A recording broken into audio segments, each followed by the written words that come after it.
We are anonymous. We do not forget. We do not forgive. And we do not stay silent when the truth is buried beneath layers of political theater and manufactured loyalty. Tonight, we reveal what happens behind closed doors in Washington. We expose the conversations that never make it to Fox News, the whispered frustrations in congressional hallways, the private text messages between Republican lawmakers who smile for the cameras while cursing under their breath. This is not speculation. This is not partisan attack. This is the unvarnished truth about what members of the Republican Party truly say about Donald Trump when they believe no one is listening. For years, the American public has witnessed a carefully choreographed performance. Republican politicians standing at podiums, praising Trump as a visionary leader, defending his every decision, attacking anyone who dares to question him. But when the cameras shut off, when the microphones are unplugged, when the doors close behind them, a very different conversation emerges. A conversation filled with frustration, fear, exhaustion, and in many cases, outright contempt. We have obtained testimonies from insiders, staffers, and lawmakers themselves who have grown tired of the charade. What they reveal is a party in crisis, held together not by ideology or principle, but by fear.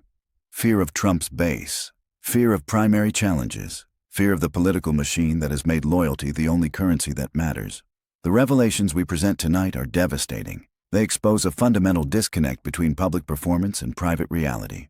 They reveal that many of the same Republicans who defend Trump on television believe he is destroying the party, damaging the country, and leading them toward electoral catastrophe.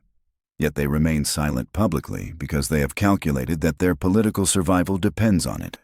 This is the story of cowardice dressed as loyalty. This is the story of a party that has abandoned its principles to serve one man. And this is the story of what happens when that truth finally comes to light. Let us start at the beginning. Let us trace the journey from public praise to private despair. Let us reveal what Republicans really think when they believe the world is not watching. The first thing you must understand is that the Republican Party has been fundamentally transformed. It is no longer a party of ideas, policies, or conservative principles. It has become a personality cult, and those who remain within it understand this reality, even if they cannot admit it publicly. We have spoken with current and former Republican staffers who describe a climate of fear that permeates every level of government. One senior aide to a Republican senator told us directly that the atmosphere in Washington has become toxic beyond anything they had experienced in decades of service. According to this source, Republican lawmakers regularly express disbelief at Trump's decisions in private conversations. They shake their heads at his social media posts. They cringe at his public statements. They worry openly about the damage being done to the country and to their own political futures. But when asked to speak publicly, they transform instantly into loyal soldiers, repeating the talking points, defending the indefensible, attacking anyone who raises concerns. The question that haunts many of them is simple but profound. How did we get here? How did a party that once championed limited government, fiscal responsibility, and constitutional principles become completely subservient to a single individual? The answer, according to multiple sources we have consulted, lies in a combination of fear and opportunism. Those who challenged Trump early in his political career were systematically destroyed. Their careers ended, their reputations ruined. The message was clear: fall in line or face annihilation. But the private conversations reveal something even more troubling. Many Republicans do not believe in what they are defending. They know the tariffs are damaging the economy.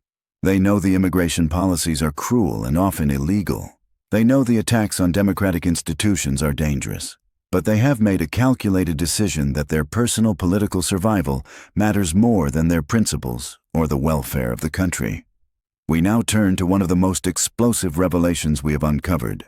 The internal chaos within the Republican Party has reached unprecedented levels. Recently, we obtained testimony from a high-ranking Republican lawmaker who spoke to reporters on condition of anonymity. What they revealed was devastating.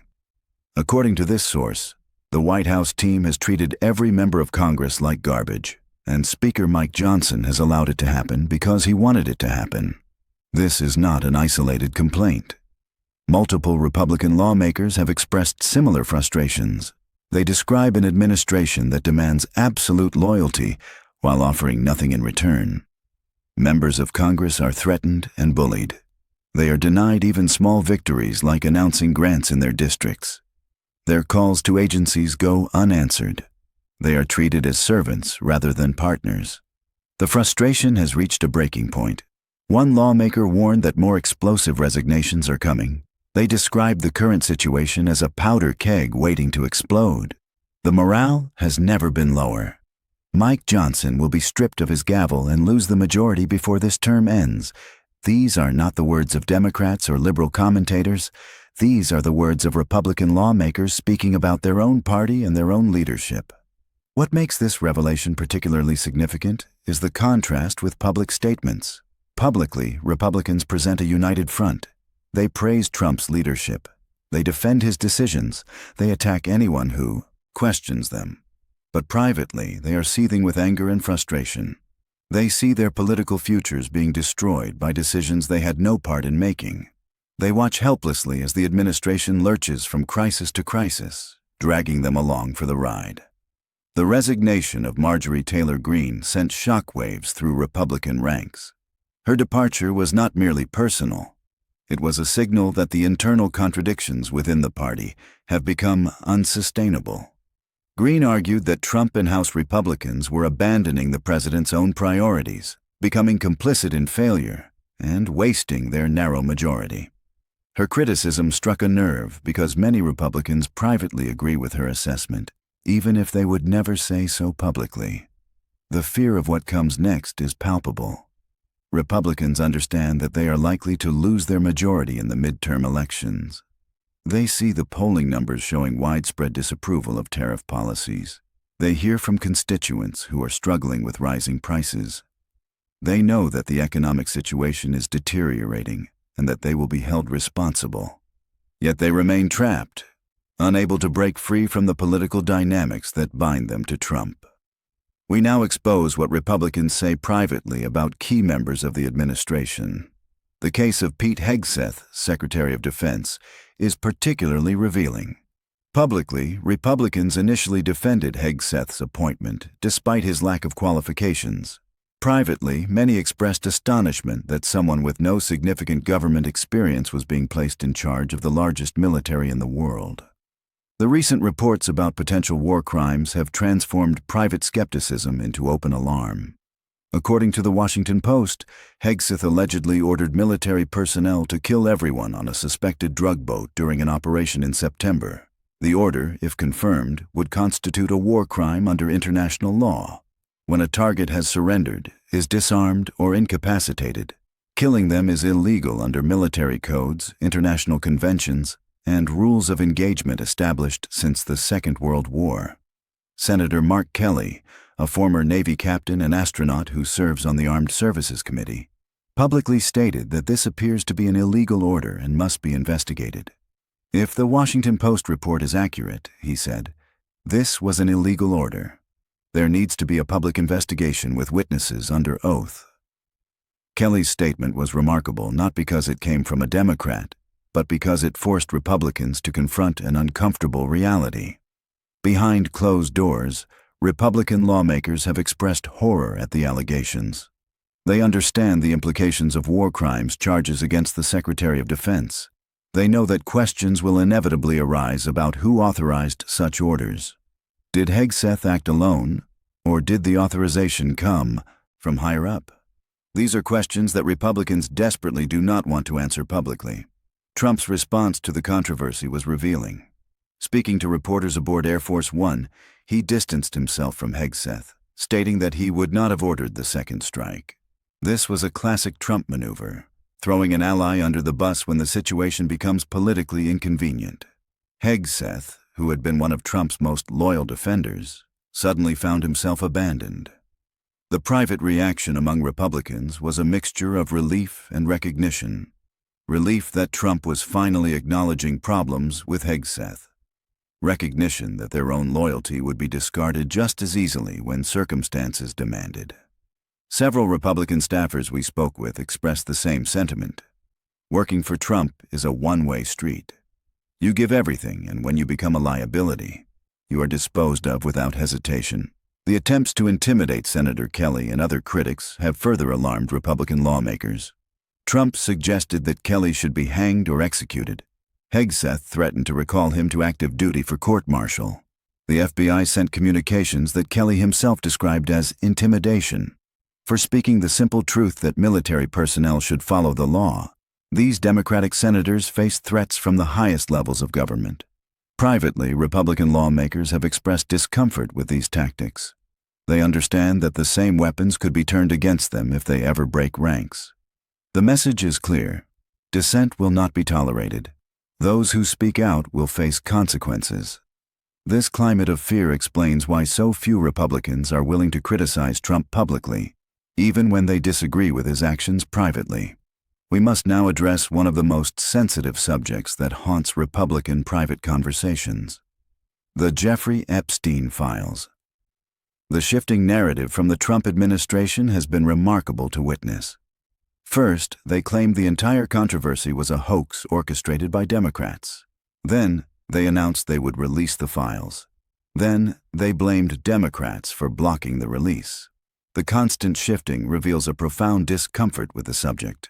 We have uncovered evidence that many Republicans are deeply concerned about what the Epstein files might reveal. The connections between Trump and Epstein are well documented. Trump bragged to reporters about how much Epstein seemed to like women on the younger side. He described Epstein as a lot of fun to be with. He claimed they were friends for 15 years. He flew on Epstein's plane at least 7 times. The attorney who gave Epstein a bizarrely lenient plea deal was later hired by Trump as his personal lawyer. The prosecutor who initially gave Epstein that lenient deal was appointed to Trump's cabinet. The line prosecutor who later prosecuted Epstein was inexplicably fired by Trump. Trump was in charge of the Department of Justice and Bureau of Prisons when Epstein died in federal custody. These connections raise profound questions that Republicans desperately want to avoid. In private conversations, they express fear about what might be revealed. They worry about the political fallout. They understand that the Epstein connection could be devastating if fully exposed. Yet publicly, they attempt to shift blame, claiming Democrats are obstructing the release of files when the evidence suggests the opposite.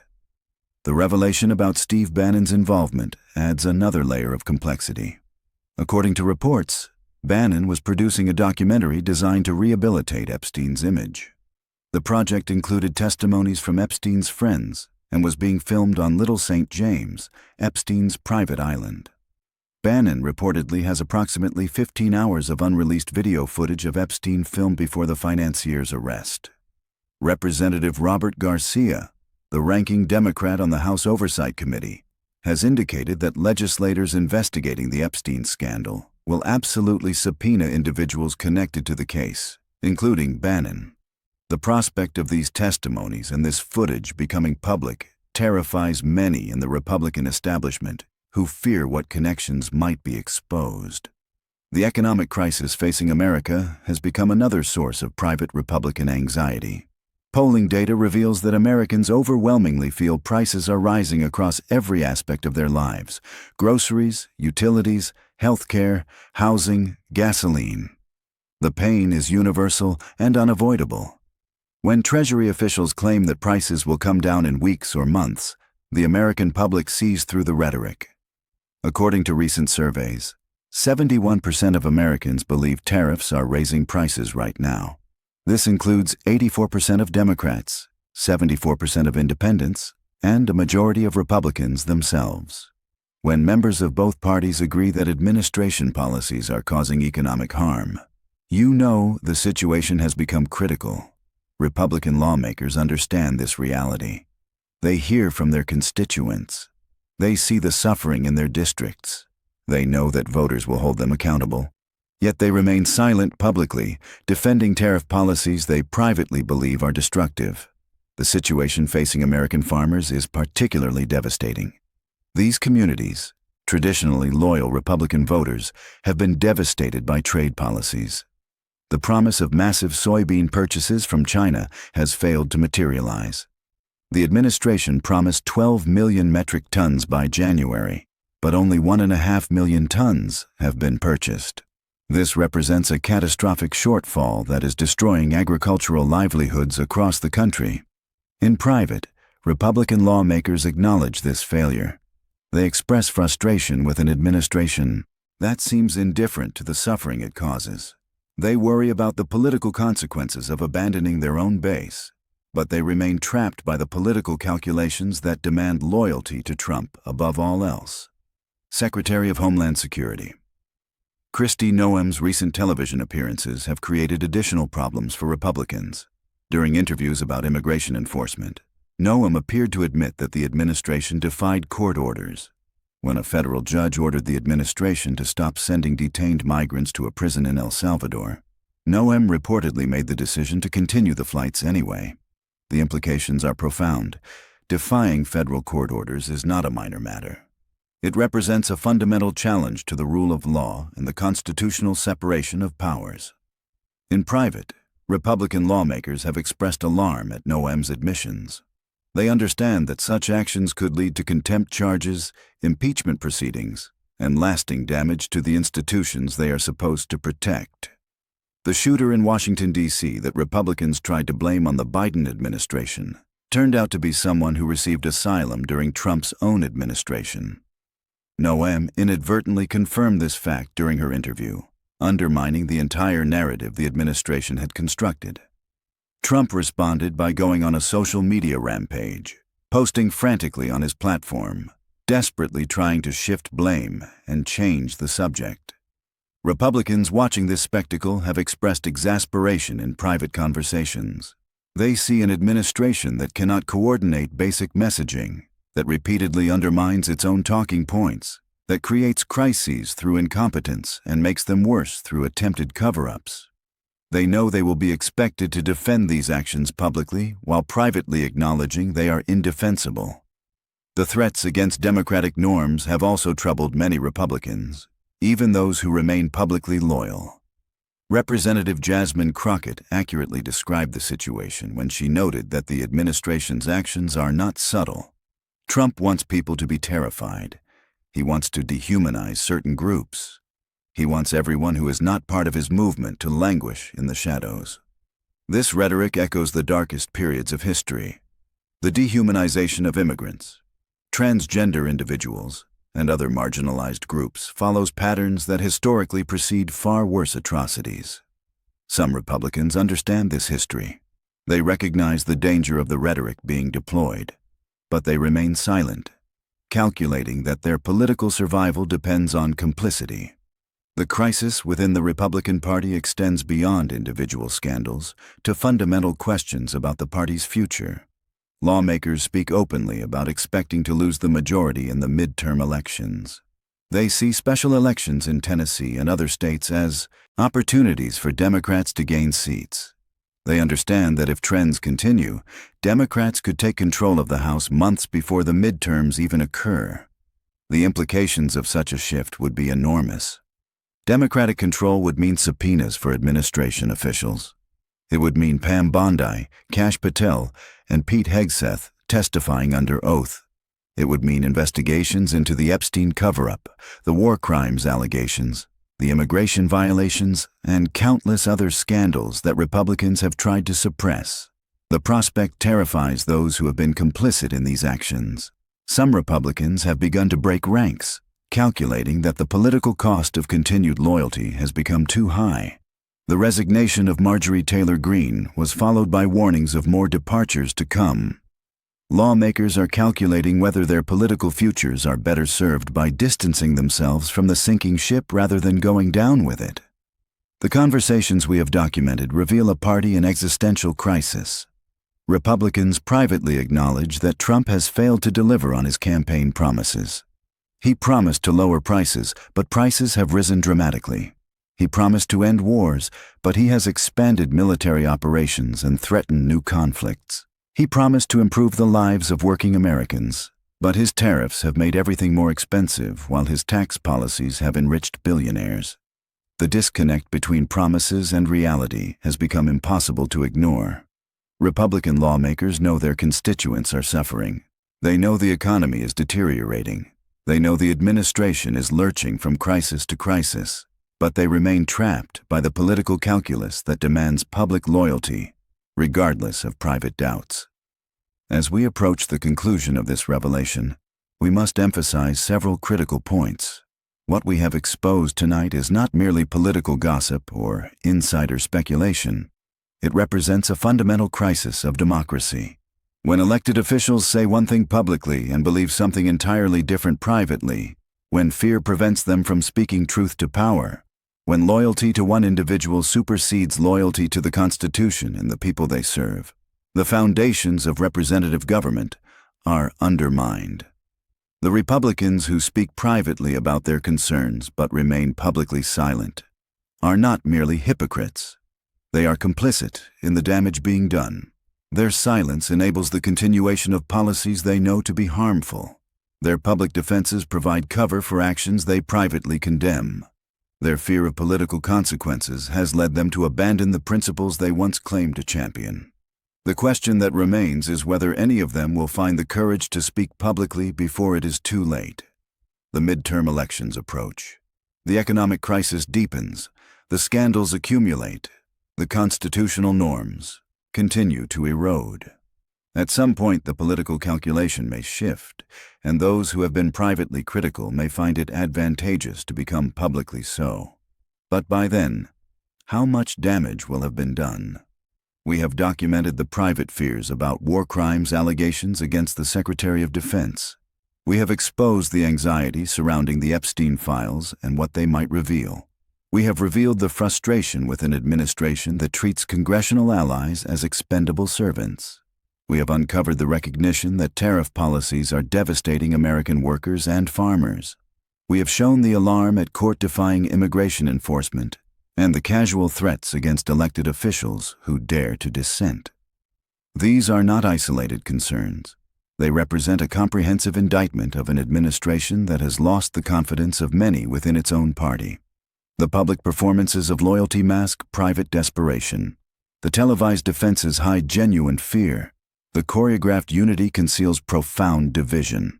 The American people deserve to know this truth. They deserve to understand that many of the politicians defending Trump on television believe he is leading the country toward disaster. They deserve to recognize that the unified front is a facade, maintained by fear rather than conviction. They deserve the chance to make informed decisions based on reality rather than political theater. We are anonymous. We have spent months gathering this information, verifying sources, and documenting the disconnect between public performance and private reality. What we have presented tonight is merely the beginning. More revelations will follow. More voices will emerge. More truths will be exposed. The powerful would prefer that these conversations remain hidden. They would prefer that the American public continue to believe the carefully crafted narrative of unified Republican support for Trump. They would prefer that fear continue to silence dissent. But the truth has a way of emerging, regardless of how powerful its suppressors might be. To those Republicans who have spoken to us privately, who have shared their concerns and their fears, we say this: history will judge your silence harshly. Future generations will ask why you remained complicit when you knew the truth. They will wonder why political survival mattered more than the welfare of the nation. They will struggle to understand how fear could override conscience so completely. There is still time to choose a different path. There is still time to speak truth publicly. There is still time to prioritize country over party, principles over political calculation. But that window is closing. With each passing day, the damage deepens. With each silent defense of indefensible actions, the complicity grows. We call upon all Americans to share this message. Spread the truth that others would prefer to hide.